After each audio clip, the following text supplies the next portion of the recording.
আমি এখন যে জায়গায় আছি চারপাশে দেখতে পাচ্ছেন ভুট্টা, এবং এখানে খুব ভয়ঙ্কর একটা জায়গা বলা যায়, কারণ এখানে অনেকগুলো শিয়াল থাকে। এবং আমি এখানে বসে আছি, এই এই পাশে দেখতে পাচ্ছেন এটা কিন্তু রোদ।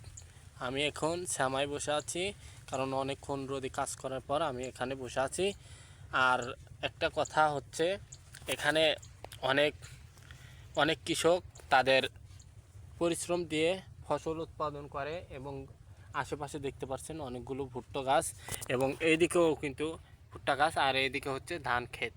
এটা এটা একটা কৃষক তার পরিশ্রম দিয়ে, তার সাফল্য পরিশ্রম দিয়ে, কঠোর পরিশ্রম, এবং বলা যায় কঠোর পরিশ্রম করে সে কিন্তু এই ফসলটা লাগাইছে এবং অনেক সুন্দর হয়েছে। আর এদিকে ভুট্টা গাছ তারও অনেক সুন্দর হয়েছে তাদের পরিশ্রমের ফলে। আর আমি এখন যে জায়গায় আছি সে জায়গায়, এটা হচ্ছে একটা রাস্তা।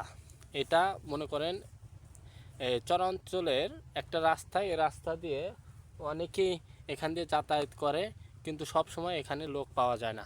আর এখানে খুব ভয়ঙ্কর একটা জায়গা, কারণ চারপাশে কিন্তু ভুট্টা, এবং এর ভিতরে অনেক শিয়াল থাকে এবং হায়নাও থাকে।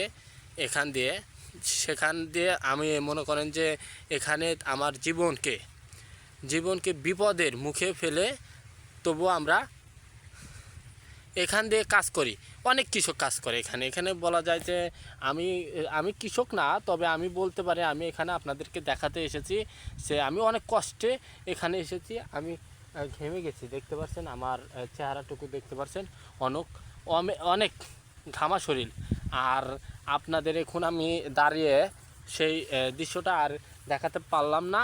এবং আমি আপনাদের শুধু একটা জিনিস বলবো, একটা কৃষক যে কতটা পরিশ্রম করে এবং একটা পরিবারের জন্যে সে জানে। একটা ছেলে যখন বড় হয়, পরিবারের বাবা ভাবে যে তার ছেলেটা তার কাজে একটু সাহায্য করবে। বর্তমান যুগে ছেলের যদি একটু বড় হয়, ছেলে প্যান্ট শার্ট পরে স্কুলে যায় আর আসে, পড়ার এদিকে খবর নাই। আর এদিকে মনে করেন যে বাবা অনেক কষ্ট করে ফসল উৎপাদন করে, টাকা উপার্জন করে, সে টাকা দিয়ে অনেক ছেলে মেয়ে দেখা যায় কি ওই টাকাটা বিফলে নষ্ট করে। অনেকের ছেলে আবার বোঝে তার বাবা অনেক কষ্ট করে এবং কষ্টের বিফল যেন না হয়, সুন্দরভাবে পড়াশোনা করে।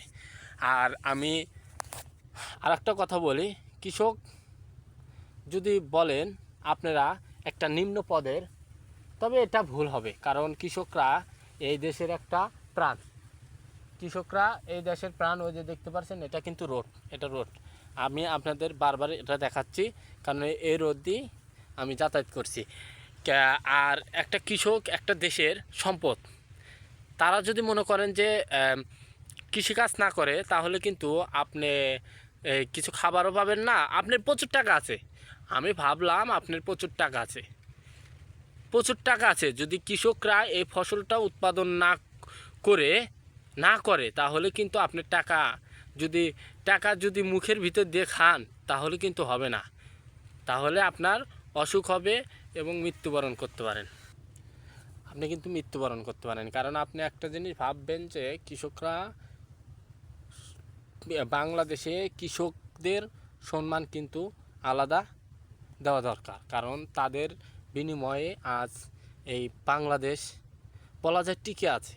কারণ তারা যদি খাদ্য উৎপাদন না করতো, না লাগাতো জমিতে, তাহলে হয়তো বাংলাদেশে অনেক মানুষ খাদ্যের অভাবে, সবাই খাদ্যের অভাবে মারা যেত। তাই বাংলাদেশ কৃষিমাতৃক দেশ। এ দেশে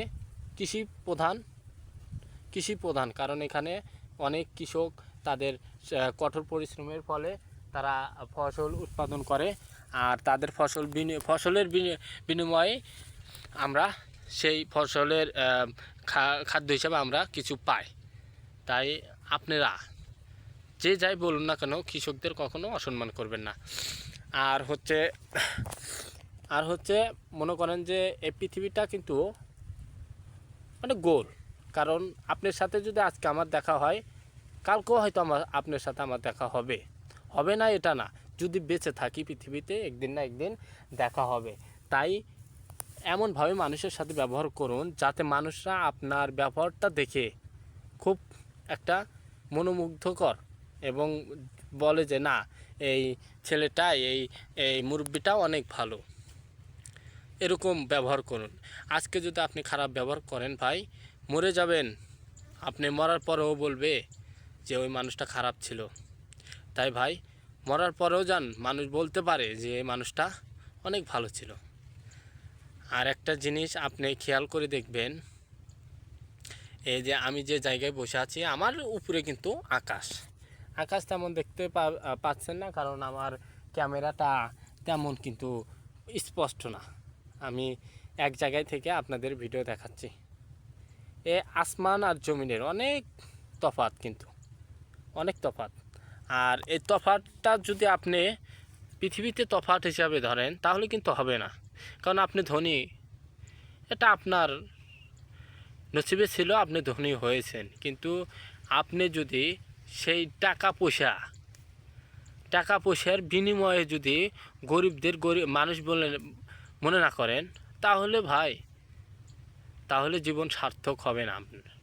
টাকা পয়সা দিয়ে কী করবেন? মানুষের ভালোবাসা অনেক মূল্যবান। আর মানুষের কাছ থেকে কখনো আপনি বদদোয়া নেবেন না। আপনি চেষ্টা করবেন যাতে আপনার সুন্দর একটা দোয়া দেয়, যত গরিব হোক, যত পাগলই হোক। আমি আপনাদের বলি, যত পাগলই হোক না কেন আর যতই গরিব হোক না কেন, তাদের সাথে একটু কথা বলবেন, তারাও অনেক খুশি হবে যে আমার সাথে ওই ভাইটা কথা বলছে, ভাইটা অনেক ধনী মানুষ, তবুও ভাইয়ের ভিতরে অহংকার নেই। ভাই অহংকার দিয়ে এই দুনিয়া চলে না, তাই চেষ্টা করবেন অহংকারকে বর্জন করা। আর অনেকে আছেও অহংকার করে, কারণ তাদের টাকা পয়সা হয়ে যায়, তারাও অহংকার করা শুরু করে। আর মনে করেন যে পৃথিবীতে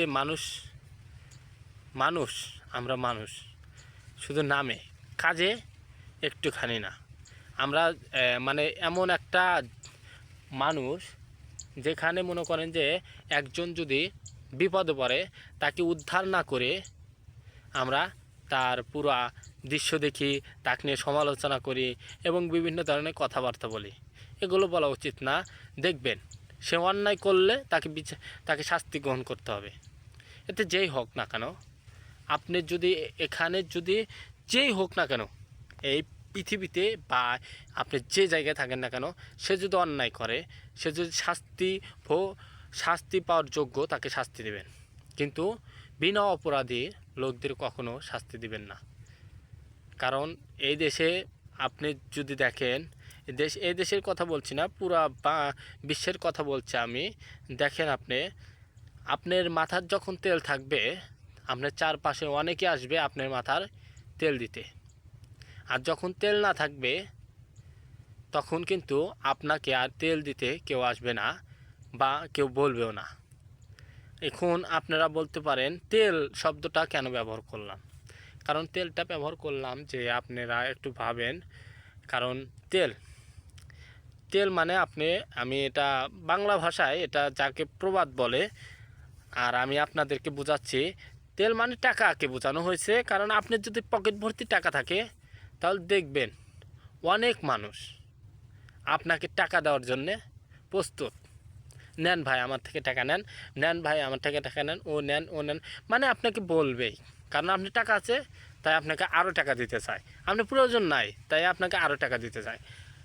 আর একজনের টাকা নেই, খাবার মতো কোনো ভাত নেই, এমনও লোক আছে খাওয়ার মতো কোনো ভাত নেই, তাকে সে যদি অন্যের কাছে যদি হাত যদি না পাতে, যদি একটু বলে যে আমাকে কিছু ঋণ দাও, আমি ইনকাম করে তোমার টাকাটা শোধ করে দেব, তখন ওই লোকগুলোই বলে যে না আমাদের কাছে কোনো টাকা নেই। কিন্তু টাকা কিন্তু অন্যজনকে সে একদম মানে হেদে, যাকে বাংলা আমাদের গ্রাম্য ভাষায় বলা হয় হেদে, মানে নেন বলে শুরু করেছিল, তারাই কিন্তু বলবে। তখনই যদি আপনি যান, তখনই আপনাকে বলবে টাকা নেই, আপনাকে বলবে আমার কাছে টাকা নেই, আমি পরে যদি হয় তোমাদের দিব। কিন্তু না, সে ওই কথা দিয়ে সান্ত্বনা দিব, কিন্তু আপনাকে 1 টাকাও দেবে না। তাই একটা জিনিস ভাববেন যে মানুষ মরণশীল।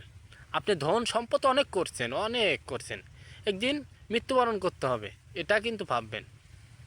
এই পৃথিবী আমার আপনার জন্য না। এই পৃথিবী একদিন ধ্বংস হয়ে যাবে বা নিঃশেষ হয়ে যাবে, এই পৃথিবীর কোনো অস্তিত্ব থাকবে না। তাই এই পৃথিবীতে বাঁচতে হলে আপনাকে সুন্দরভাবে জীবনটা চালাতে হবে। আপনি সবার সাথে মিল মহব্বত নিয়ে পৃথিবীতে বসবাস করতে হবে।